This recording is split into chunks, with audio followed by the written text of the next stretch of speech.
USA Warrior Stories is a not-for-profit organization designed to record, archive, and share videos of veteran stories, to help veterans make a connection with one another, and to help us all better understand their sacrifices for our freedoms.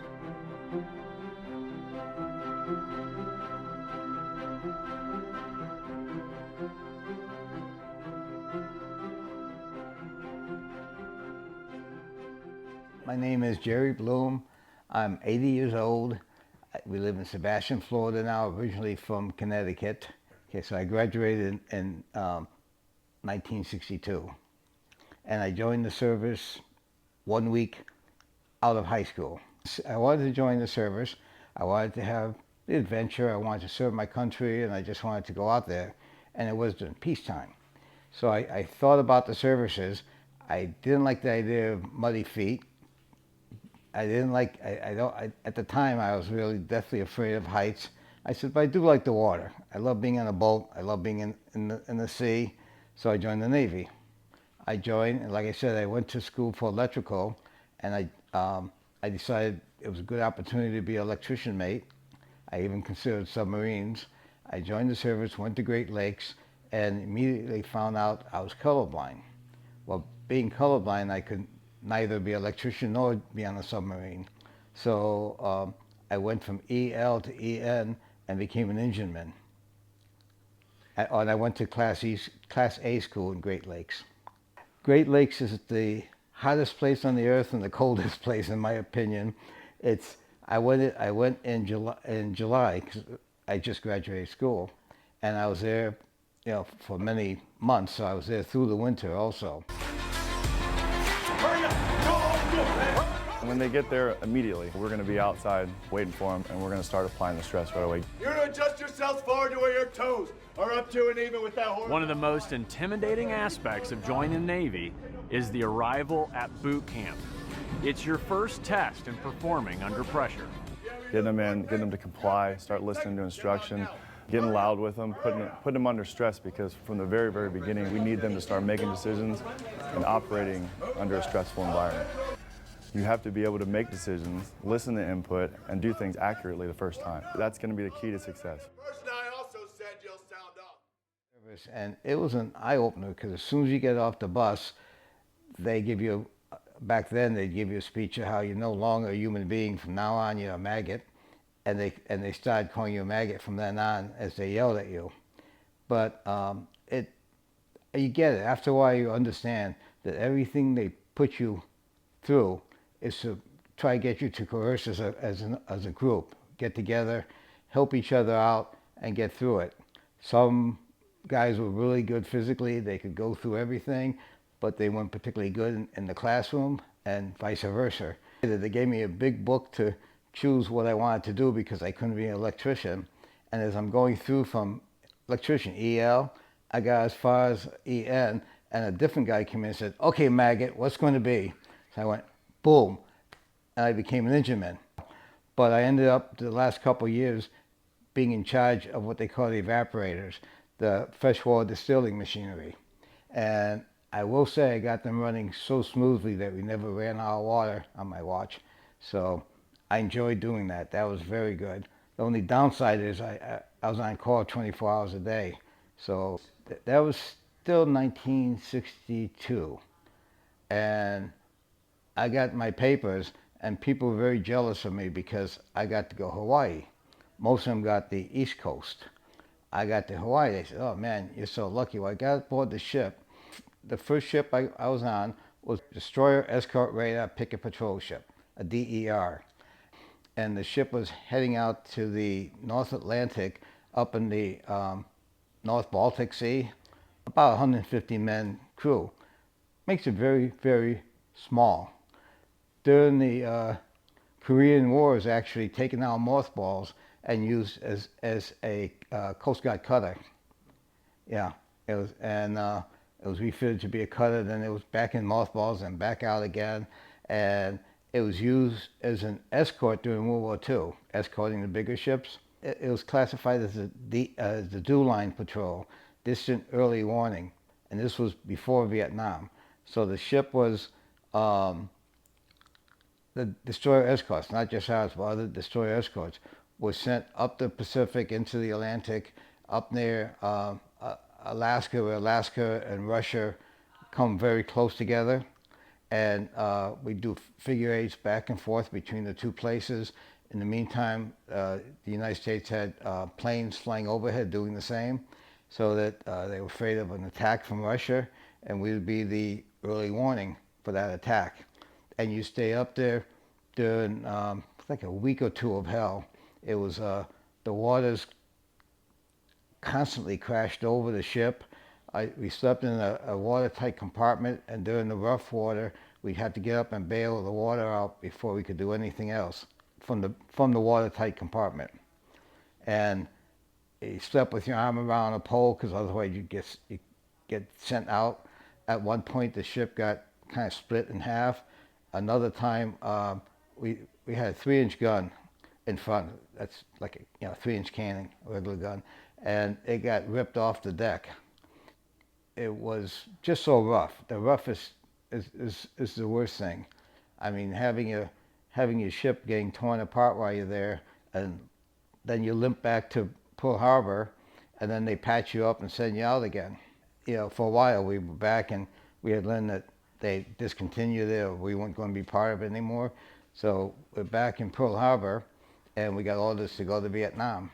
I must say, when I and my buddies learned we were going to Vietnam, we said, "What the hell is that?" We never heard of it. We didn't know anything about it. We were on our way, and we heard scuttlebutt about the fighting, about what was going on, the North and the South and so on. But we always felt like, okay, they're just sending us over there to do maybe some peace stuff or some, guard duty, and then we'll be back. We had no idea it was going to be a long-term war like it was, and it really turned out to be a long-term war. Our duties aboard the Vance during Vietnam were pretty much twofold. We did a lot of search and seizure, where we stopped the boats and stopped the junks and searched them and chased them. We were right up and down the South China Sea, all around, mostly closer to the shore, or we get a little bit out, like maybe 5 nautical miles out, and then we'd stop them and chase them. And there's a couple of rivers that we chase them up. Usually we shoot a shot over their bow, follow them up the river somewhat, and then a swift boat or PBR would take over, and they'd run them down. Several times we had prisoners that would be brought back aboard our ship and brought into port and turned over to the authorities. Of course, we always had a South Vietnamese officer aboard our ship too. Anytime you're doing stuff like that, you have a South Vietnamese officer aboard to make sure everything is right. I guess probably it had to do a lot with the South Vietnamese officer telling you, that boat looks suspicious, that type of thing. If we see a boat now with 3 or 4 big engines on the back, a speedboat, we'll go, the Coast Guard be on them like right on rice. So the fighting was escalating there, and we were constantly on general quarters. When you go general quarters, you have a battle station, and it's probably, for the most part, the most boring thing you can do. You're there for hours in a hot area with your gear on. My job was, I was number 2 hosman in our area where we were, so if anything broke out, but mostly they just want quiet. They want the ship to be quiet, so anything happens, they know what's happening. The worst thing is if the ship gets noisy. So we stayed there for hours sometimes, just in general quarters. We had a captain that was eventually taken off the ship under armed guard. He was a captain for 99 days, just a little over 3 months. And it takes a lot to remove a captain from a ship. You have to go through an awful lot to remove him, because pretty much a captain can do anything he wants to do within limits. His name is Marcus Aurelius Arnheiter. Sound familiar? Marcus Aurelius? Yeah. So yeah, Romans. yeah.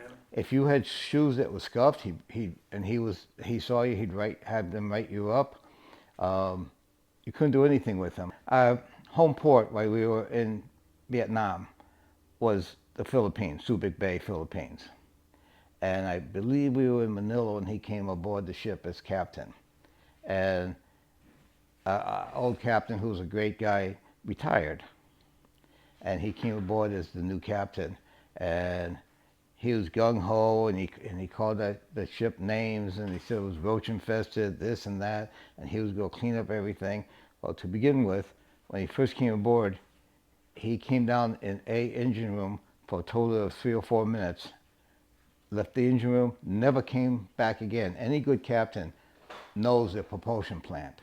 They know the engine people, they have to know them, they depend on them. And this captain had no desire to do anything like that. He constantly put us in harm's way. He grounded the ship one time, which means he was in uncharted water, and he went to sand and to ground, and he called full reverse. So a destroyer escort has a propulsion plant, diesel, that's like a car engine. You can't go from forward to reverse without going through neutral or stopping. Well, same thing with the ship's engine. While we were going forward, he calls for reverse. So we blew an engine. Now we're limping out in the middle of the sea, and we worked for 72 hours, a crew, rebuilding the engine basically, which is strictly against all Navy regs. And he had us doing that, and he reported as minor damage. He constantly falsified reports where we were located. One time, he saw some sparks from a cliff and ordered the rifle team to shoot at it. He said, that's the enemy shooting at us.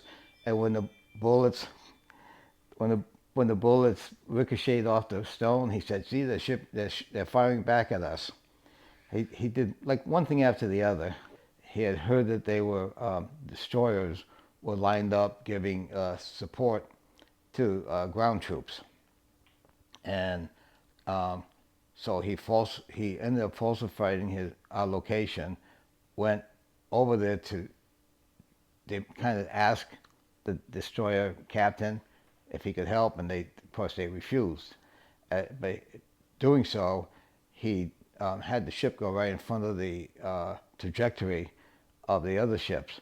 What that really does is it screws up the trajectory of and the other ships have, bigger, multiple 5-inch guns pointed to go over the heads of our soldiers or before our soldiers and hit the enemy. Well, if you change the trajectory at all, you got friendly fire. So they kind of yelled at him, and that went on the report too. But he constantly falsified location reports, and he would make his junior officer sign the reports rather than signing them himself. And they call it the XO, the executive officer, on the first officer below him, said, I can't do that, Captain. He says, you're doing it because it's an order. So he would sign the things that he knew was false. And the XO was really getting a lot of pressure. He was a pretty good guy. He had to carry out the demands from the captain. And probably the worst thing he did was have mandatory religious services regardless of your religion. And he didn't call it that. He called it morale booster or something to that effect. But it was a religious service, sang Protestant songs and so on. Well, the chaplains heard about it, and that started the ball running. The junior officer, the same one, wrote letters to the chaplain, and that's what brought him aboard. One chaplain got aboard the ship, and he set up a little office, and he'd have people go into his office one after the other and say what the captain did personally against them. Captain Dando, he was a high-ranking chaplain, and he came aboard the ship, told the captain he's going to set up an office to just interview people, and I don't know what went on between the two of them, but the captain can't deny him.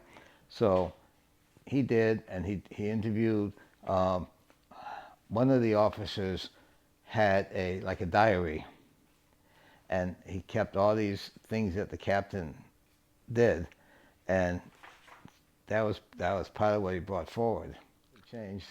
What is this book? You want to talk to me about this book and what it means to you? This book is the whole story from beginning to end.